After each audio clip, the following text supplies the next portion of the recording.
My precious children of God, I welcome all of you to this program and I greet each one of you in the mighty name of our Lord and Savior Jesus Christ. ನನ್ನ ಅಮೂಲ್ಯವಾದ ದೇವರ ಮಕ್ಕಳೇ, ನಾನು ನಿಮ್ಮೆಲ್ಲರನ್ನು ಈ ಕಾರ್ಯಕ್ರಮಕ್ಕೆ ಸ್ವಾಗತಿಸುತ್ತಾ ನಮ್ಮ ದೇವರು ರಕ್ಷಕನೂ ಆಗಿರುವ ಯೇಸು ಕ್ರಿಸ್ತನ ನಾಮದಲ್ಲಿ ವಂದಿಸುತ್ತೇನೆ. Today we are going to meditate Psalm 119 verse 105. ನಾವು ಈ ದಿನ ಕೀರ್ತನೆಗಳು 119, 105ನೇ ವಚನವನ್ನು ಧ್ಯಾನಿಸಲಿದ್ದೇವೆ.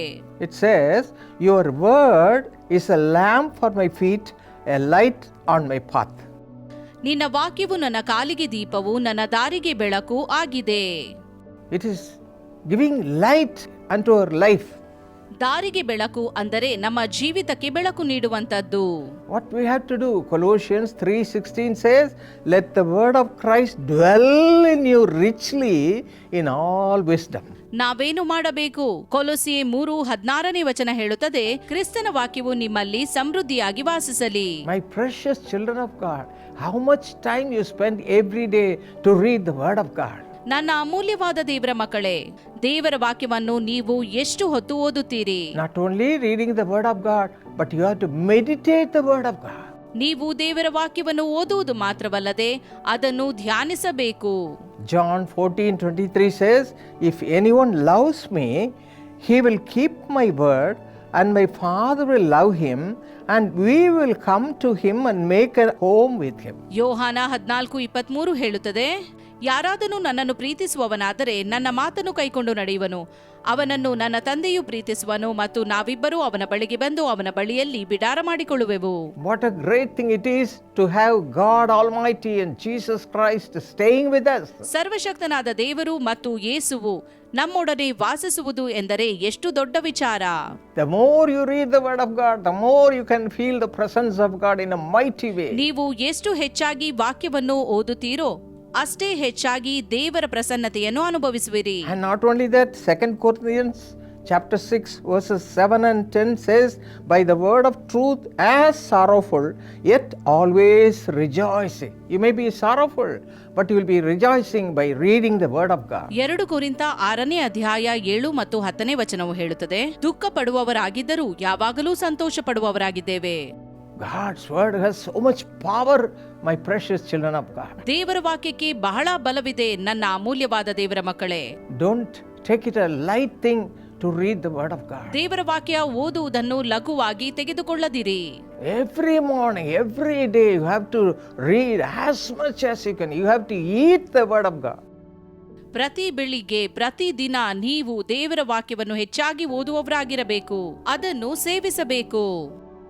And through that we will receive lot of blessings. ಈ ಮೂಲಕ ನಾವು ಅನೇಕ ಆಶೀರ್ವಾದಗಳನ್ನು ಪಡೆಯುತ್ತೇವೆ. John 16:24 says, ಯೋಹಾನ 16:24ನೇ ವಚನ ಹೀಗೆ ಹೇಳುತ್ತದೆ, "Until now you have asked nothing in my name.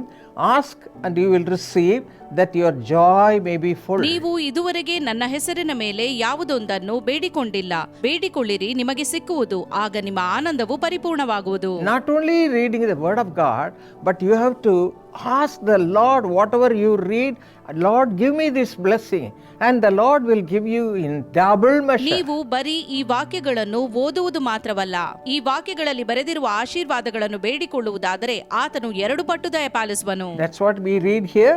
Ask and you will receive, that your joy may be full. ಅದಕ್ಕಾಗಿಯೇ ವಾಕ್ಯವು ಹೇಳುತ್ತದೆ, ಬೇಡಿಕೊಳ್ಳಿರಿ, ನಿಮಗೆ ಸಿಕ್ಕುವುದು, ನಿಮ್ಮ ಆನಂದವು ಪರಿಪೂರ್ಣವಾಗುವುದು. And Luke 11:13, if you ask what all the other blessings you will get.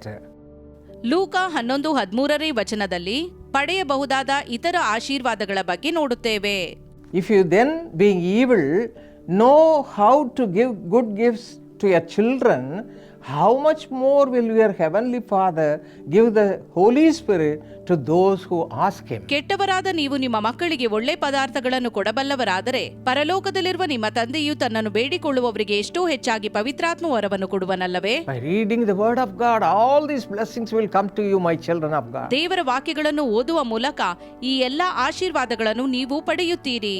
Shall we dedicate our life to do this every day in our life? ಪ್ರತಿದಿನ ಇದನ್ನು ಮಾಡುವಂತೆ ನಾವು ನಮ್ಮನ್ನು ದೇವರಿಗೆ ಒಪ್ಪಿಸಿಕೊಡುವ. Hallelujah. Hallelujah. Shall we pray? ನಾವು ಪ್ರಾರ್ಥಿಸುವ. Precious Heavenly Father, ಅಮೂಲ್ಯವಾದ ಸ್ವರ್ಗೀಯ ತಂದೆಯೇ, what a great blessing to read your word, O Father. ನಿನ್ನ ವಾಕ್ಯಗಳನ್ನು ಓದುವುದು ಎಷ್ಟೋ ದೊಡ್ಡ ಆಶೀರ್ವಾದ. Speak to every one of your children. ನಿನ್ನೆಲ್ಲಾ ಮಕ್ಕಳೊಂದಿಗೆ ಮಾತನಾಡು. Let them not take it light, Father. ಅವರು ಇದನ್ನು ಲಘುವಾಗಿ ತೆಗೆದುಕೊಳ್ಳದಿರಲಿ. Every day let them have the fear of God and start reading the word of God. ಅವರು ದೇವರ ಭಯವನ್ನು ಹೊಂದಿದವರಾಗಿ ಪ್ರತಿದಿನ ದೇವರ ವಾಕ್ಯ ಓದಲಿ. Speak to them. ಅವರೊಂದಿಗೆ ಮಾತಾಡು. Those who are worried, help them to come out of the worries. ಯಾರೆಲ್ಲ ಚಿಂತಿತರಾಗಿದ್ದಾರೋ ಚಿಂತೆಯಿಂದ ಹೊರಬರಲು ಸಹಾಯ ಮಾಡು. Fill them with the joy. ಅವರನ್ನು ಆನಂದದಿಂದ ತುಂಬಿಸು. Bless them, Lord. ಅವರನ್ನು ಆಶೀರ್ವದಿಸು. In Jesus' name we pray. ಯೇಸುವಿನ ನಾಮದಲ್ಲಿ ಬೇಡಿದ್ದೇವೆ. Amen. ಆಮೆನ್.